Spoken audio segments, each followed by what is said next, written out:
السلام عليكم، يا اهلا وسهلا بكل اللي بيشوفني. اولا انا بعتذر جدا على صوتي لان انا في دور، يعني الحمد لله. الفيديو ده عندي متصور بقاله تقريبا اكتر من 15 يوم، بس مع الكسل والتعب وكده بكسل ان انا اعمل له مونتاج وانزله. آه فطبعا اعذروني على صوتي الفظيع ده. عايزه كل اللي بيشوفني يحط لي لايك عشان يشجعني. الفيديو ده عبارة عن طبعا يعني أبيخ حاجة أو أكتر حاجة مملة بنعملها، اللي هي الصيفي والشتوي بين المواسم لما بنشيل ونحط في الهدوم. طبعا لما بيكون داخل على الشتا بنشيل الصيفي ونطلع الشتوي، ونشوف طبعا لو عندك أطفال بنشوف ايه اللي بيجي عليهم السنة دي وايه اللي محتاجه، بتفرزي يعني بمعنى صح الهدوم. احنا هنا كنا مسافرين فرجعنا متأخر من السفر، فكان خلاص الشتاء دخل علينا. فانا مجرد ما وصلت البيت الحمد لله يعني طلعت كل الهدوم بتاعه ابني بتاعه الشتوي. علشان اشوف يعني ايه اللي ناقصه، ايه اللي هيجي عليه السنه دي، ايه اللي محتاجه يعني في الهدوم. ف يعني ما لقيتش حاجات كتير ناقصاه، لقيت كل حاجات بتاعه السنه اللي فاتت، لان انا كنت جايبه له مقاس اكبر منه شويه. لانه كمان السنة اللي فاتت كان بيلبس عدد هدوم اكتر، يعني كان بيبي وكده مش بيعرف يتحرك ولا يعرف يعبر ان هو سقعان ولا كده. فكنت انا بلبسه الصراحة عدد هدوم كتير، يعني مش كتير قوي يعني، بس اكتر من السنة دي انا قررت لانه هو بيتحرك، فالحركة طبعا بتخلي الواحد بيكون دفيان او بمعنى اصح حران. فانا قللت عدد القطع اللي هو بيلبسها، فلقيت يعني الترنجات بتاعته لا مظبوطة عليه. زي ما قلت اللي انا كنت جايبه له السنه اللي فاتت مقاس اكبر، يعني درجه من مقاسه. فالسنه دي جايه مظبوطه عليه، فمش محتاجه حاجات كتير، يعني كنت جايبه له لما كنا مسافرين طقمين 3 ترنجات كده، هما بالاكتر خروج يعني شكلهم حلو قوي. اللي هما خروج يعني ينفعوا خروج تمام، وجبت له عليهم كوتشيات حلوه كده ويخرج بيها.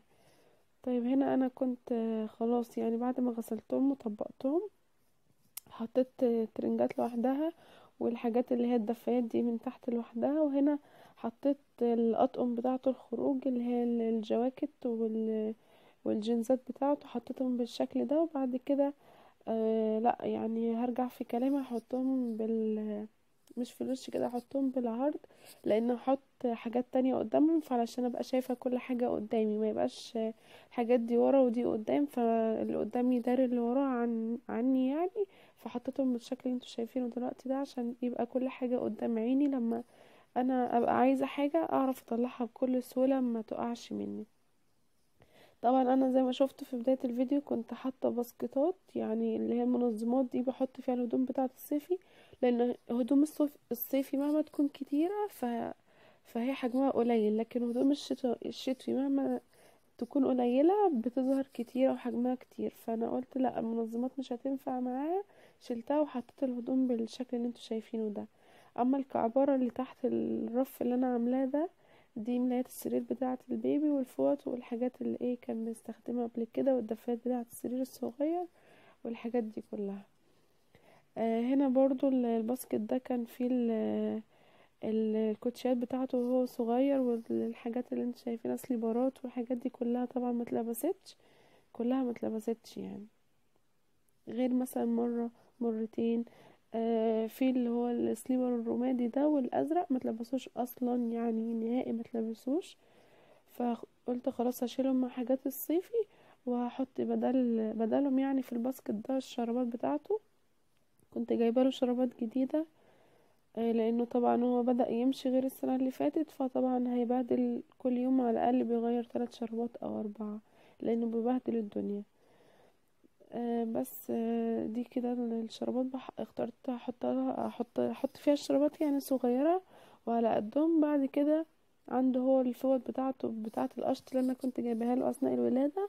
السنه دي بستخدمها ان انا مثلا بغسل له وشه، باخد معايا فوطه صغيره كده التويلت، يعني بنشف فيها وشه بسرعه عشان خاطر مثلا ايه ما وشه ما يسقعش وما يجلوش برد يعني وكده.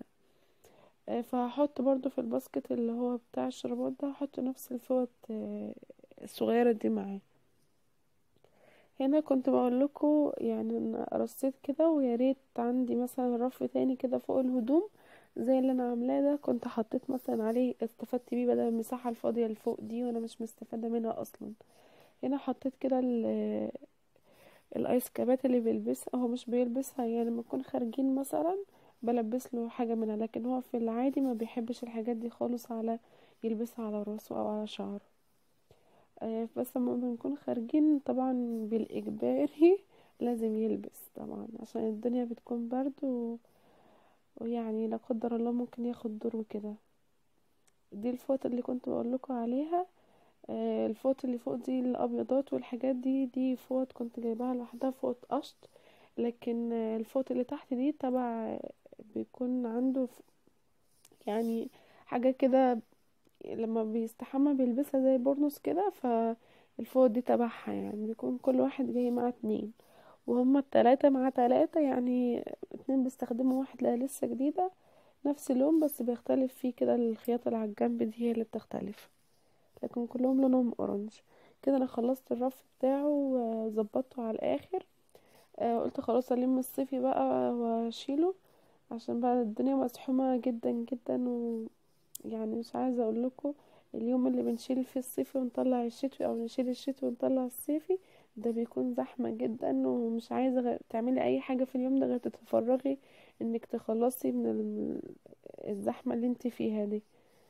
جبت الشنطة اللي انا هستخدمها، لقيت فيها الاستيكرات دي، كانوا فكروني ولاد اخويا كان بيجيبوا لبان تقريبا وكانوا يكسبوا فيه الحاجات دي، فكان كل ما حد يكسب حاجة كان بيجيبها لي كهدية، فكنت عاملة مجموعة حلوة كده منهم فلقيتهم في الشنطة دي. اشكال حلوة جدا طبعا وذكرى منهم. ربنا يبارك لي فيهم يا رب ويحفظهم كلهم. دي بتتحط بقى ممكن على ظهر التليفون على حاجات كده، يعني بتبقى كمنظر.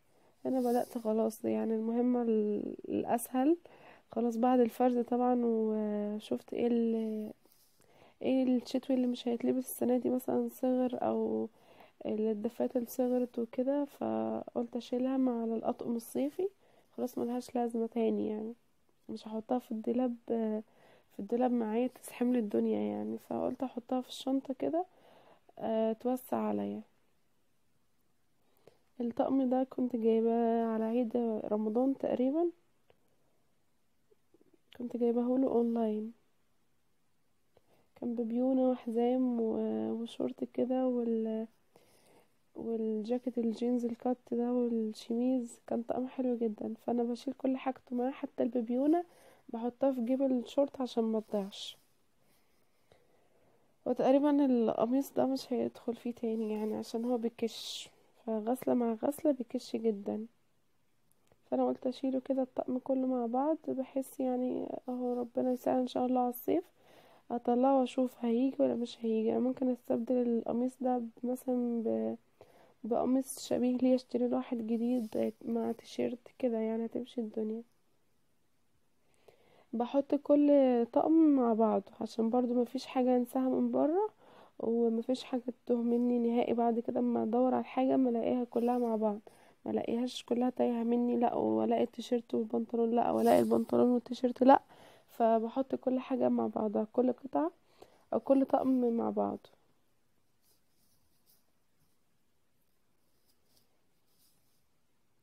طبعا الايام دي يعني ما شاء الله اغلب الناس تقريبا واخده الدور اللي انا فيه ده. البنطلون اللي انا وريهولكوا ده جديد ما اتلبسش خالص خالص يعني، مش عارفه ليه ما لبستوش يعني، تقريبا كنت ناسياه ولا ايه مش عارفه.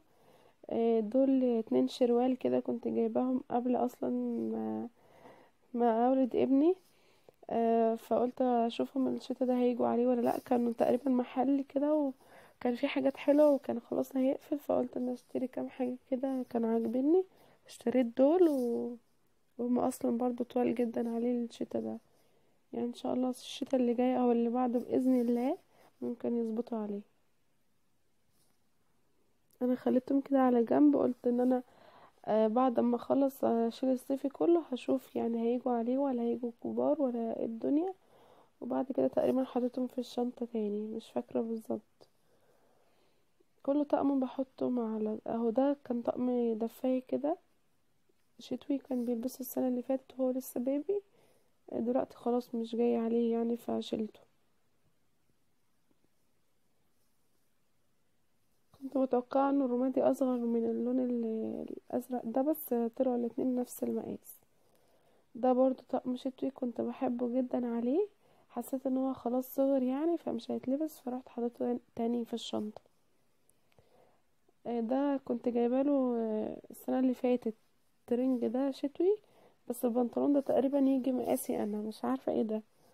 فطبعا بيلبس اللي فوق وده مش بيتلبس. اللي فوق كده سوي شيرت وعليه جاكيت بام كده كات. فبلبسوله كطقم خروج على بنطلون جينز او كوتشي، بيبقى زي الفل.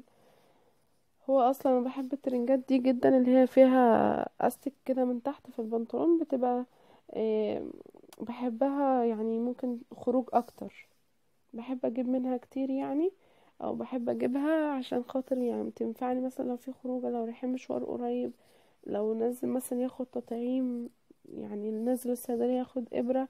فكل ده بينفع فيه، بيبقى مشاوير كده سريعه خفيفه. ويبقى زي ما انت شفتوا كده، انا خلصت خلاص، لميت الصيفي كله حطيته في الشنطه وشيلته الحمد لله. رجعت للمنظمات تاني وحطيت فيها الترنجات بتاعته والحاجات، وحطيت هنا الشابو بتاعه والطقيان، وخلصت كده. ده المنظر النهائي كان للدولاب. وكده اشوفكم في فيديو جديد واقول لكم مع السلامه.